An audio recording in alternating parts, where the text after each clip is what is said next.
Le Hunter est avec sa copine, elle est gentille, belle et le pousse chaque jour dans ses objectifs. Hunter, sais-tu seulement que des gens se trashent le bandicoot sur ses photos Instagram? Quoi? Mais des gens comme qui? Eh bien, des gens comme la merguez. On inverse.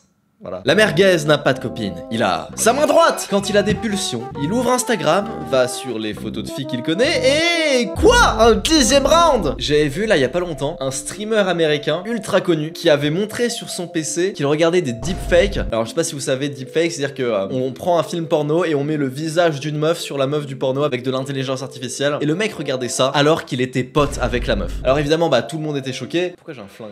Il y a eu des extraits du streamer qui fait des excuses, c'est pitoyable. Il y a sa meuf qui chiale derrière. Bref, une immense merguez. Je veux dire, imagine une meuf qui a des potes mecs, tu vois, et ses potes mecs se branlent sur genre même des photos d'elle, tu vois. Tu sais, j'ai entendu carrément dire, faire du deepfake avec une meuf et se branler dessus, ou même se branler sur les photos Instagram d'une meuf, ce serait du viol, parce que la meuf est pas consentante, elle a pas accepté, elle a pas envoyé ses photos dans l'optique que tu te branles. Et pourquoi pas, moi en vrai, je suis plutôt d'accord avec ça. Et maintenant, j'ai une question à te poser, mon gars. Est-ce que t'as une meuf, toi? Et si t'en as une, vas-y, pense à tes potes là, 2 secondes. Ils sont comment tes potes? On va faire 2 catégories. On va dire que tes potes, c'est soit des hunters, genre des mecs un peu stylés, qui travaillent sur eux, qui sont respectueux, qui font du sport, qui font de l'argent, des mecs de valeur quoi. Évidemment, hein, je dis pas qu'ils sont parfaits, je dis pas que ce seront le hunter, on est très manichéen ici, mais c'est plus ça ou c'est plutôt des merguez? Genre plutôt des mecs sans ambition, qui ont pas de passion, qui savent pas faire 10 pompes et qui se branlent toute la journée. Écoute, si tes potes c'est des merguez et que ta copine elle est belle, écoute-moi bien, il y a 100% de chances qu'au moins un de tes potes se soit branlé sur ses photos Instagram ou juste en l'imaginant, c'est sûr. On va un peu revenir sur ce truc là de l'amitié homme-femme. Moi je suis du même avis qu'Adé Laurent. La meuf, je pense que si demain elle ouvre les cuisses, le mec dira jamais non. Tellement de mecs pour moi, honnêtement, qui sont pas vraiment potes avec des meufs et qui, s'il y avait moyen, ils se diraient. D'ailleurs, si t'en as marre d'être une merguez et que tu veux devenir un vrai hunter, abonne-toi à cette chaîne. Eh oui, et mets un pouce bleu, c'est gagnant-gagnant pour toi comme pour moi. Alors, sois honnête avec toi-même. Réponds à la question, ils sont comment tes potes? Ils sont dans quelle catégorie tes potes? Parce qu'on est la moyenne des 5 personnes qu'on fréquente le plus. Que penser de toi si tes potes veulent ton mal? Ouais, parce que oui, hein, excuse-moi, mais si dans l'esprit de ton pote, il a déjà fantasmé sur ta meuf actuelle ou il s'est déjà branlé sur les photos Instagram de ta meuf, il veut ton mal. Tiens, je te raconte un truc. Dans un ancien groupe de potes que j'avais quand j'étais une merguez, il y avait ce mec qui était parti faire ses études à l'étranger. Et au bout de 2 ans, il avait eu un souci, genre il a eu des mauvaises notes. Et du coup, sa faculté à l'étranger l'a viré, entre guillemets. Et il a dû repartir en France et reprendre ses études de zéro. Donc il a fait 2 ans d'études à l'étranger dans le vent.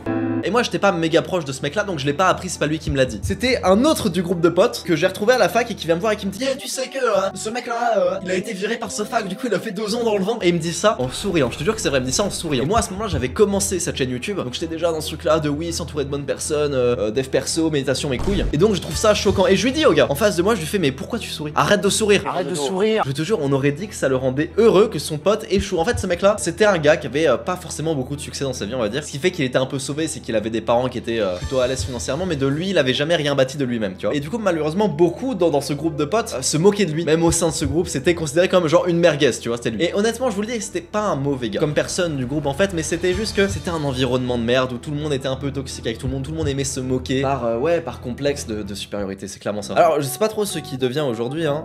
Ça se trouve, c'est devenu un méga 10 sur 10 qu'au muscu, dropshipping, 10K par mois, Yomi Denzel Dubaï, qui en plus a réussi de ouf à la fac. Bon, honnêtement, je pense pas. C'était un mec qui avait tout un panel de mauvaises habitudes, tout ce qu'on fait pas nous. C'était pas un mec qui regardait l'ONLV, clairement. Parenthèse, hein, mais je trouve que c'est un des trucs tristes qui vient avec le fait que le dev perso aujourd'hui soit un truc mal vu, soit devenu cringe. Comme le fait de lancer son business en ligne, c'est cringe aujourd'hui dans le monde réel de dire ça. Il y a même pas longtemps, je regardais un réel Instagram où il y avait un mec qui se moquait du dev perso, genre en mode si tu vois un mec lire un livre de dev perso, ça veut dire qu'il est dépressif. Bah non. Et en plus dans les trucs de dev perso, il mettait des trucs de business, genre l'autoroute du millionnaire, père riche, père pauvre. Non, justement, c'est un mec qui commence, qui va devenir riche plus tard, tu vois. Et au pire, parfois sur des réels Instagram, je vois des commentaires de gens qui se disent si t'es millionnaire, c'est forcément que tu exploites ou que tu arnaques ou que tu fais le mal. Et tu peux pas être millionnaire en faisant le bien. Je suis en mode waouh. Tes croyances, mec, c'est quoi ces croyances de gaucho?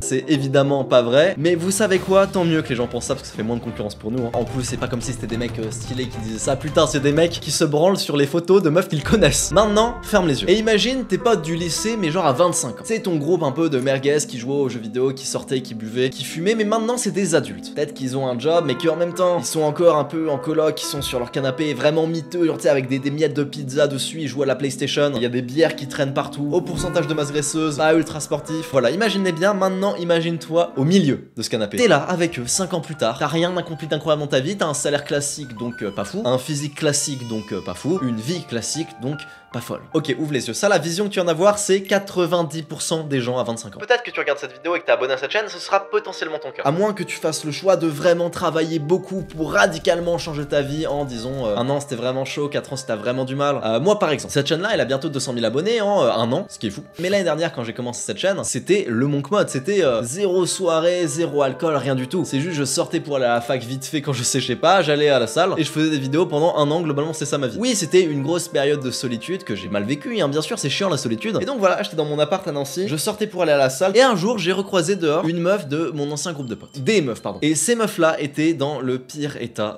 de leur vie. C'est-à-dire que je m'en rappelle encore.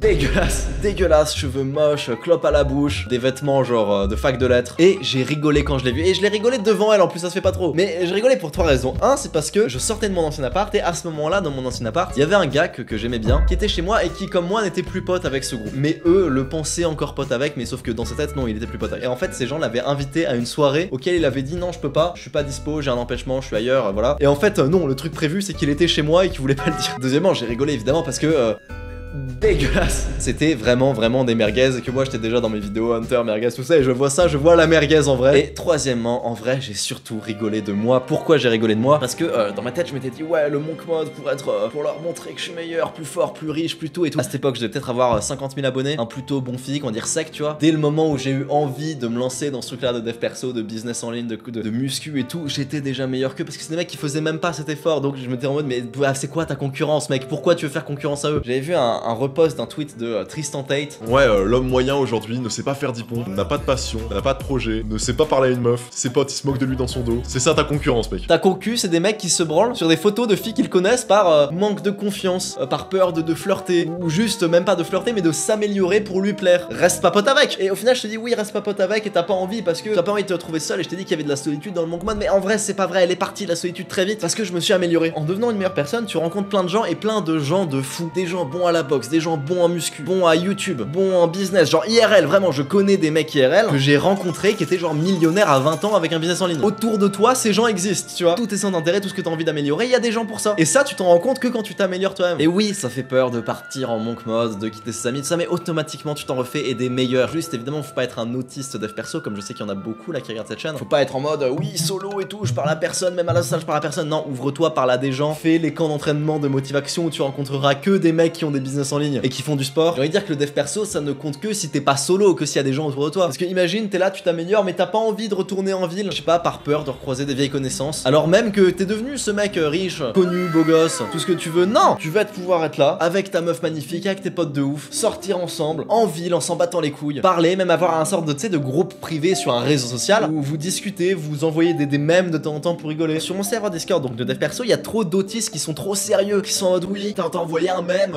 supprime ton message, c'est du dev perso ici. Non, oh c'est cool. Il y a des mèmes sur la salle qui sont très drôles, il y a des mèmes sur le dev perso qui sont très drôles. Sors avec tes potes et kiffe et pas besoin d'alcool, pas besoin de sortir jusqu'à 3h du matin, non, juste kiffer et c'est productif. Car si tu fais pas ça, tu deviendras trop sérieux, trop autiste, tu feras fuir les gens autour de toi. En plus, si t'as des potes qui sont meilleurs que toi, ils pourront t'apprendre plein de trucs. Quand avec tes potes chauds en muscu, tu vas à la salle, tu pousses plus lourd. Quand tu discutes toute la journée avec des youtubeurs, tu fais plus de vues. Quand tu parles toute la journée avec des businessmen, tu fais plus de thunes. Tu sais, on dit souvent ouais, si t'es le plus intelligent dans la pièce, c'est que t'es pas dans la bonne pièce. Alors évidemment, faut pas non plus ne pas avoir ses potes qui sont moins bons en business, moins bons en YouTube. Non, parce que s'il y a ce désir de s'améliorer, il faut les garder. Car en fait, c'est juste une bonne énergie d'avoir des gens qui veulent s'améliorer autour de toi. Tu peux travailler ensemble. Moi, par exemple, il y a Elian qui squatte ici. Et évidemment, enfin c'est pas méchant, mais il m'apprend rien sur YouTube. En business, c'est plutôt moi qui vais lui apprendre. Mais de manière générale, juste le fait qu'il soit là et qu'on travaille ensemble, ça augmente notre productivité. Parce qu'on se dit ouais, viens, on fait une session de deep work, machin et tout. Pareil à l'entraînement, on s'entraîne mieux à deux. Et tu penses que tu t'entraîneras mieux avec qui? Avec des gars comme Elian ou avec des potes qui se branlent sur les photos de ta meuf? J'aime bien ce titre. Il faut des potes, des bons potes. Et à quoi ça sert de s'améliorer si t'en as pas? Si tu veux 100 000 abonnés comme moi, mon guide est dans la description. Abonne-toi à cette chaîne, c'est gagnant-gagnant pour toi comme pour moi.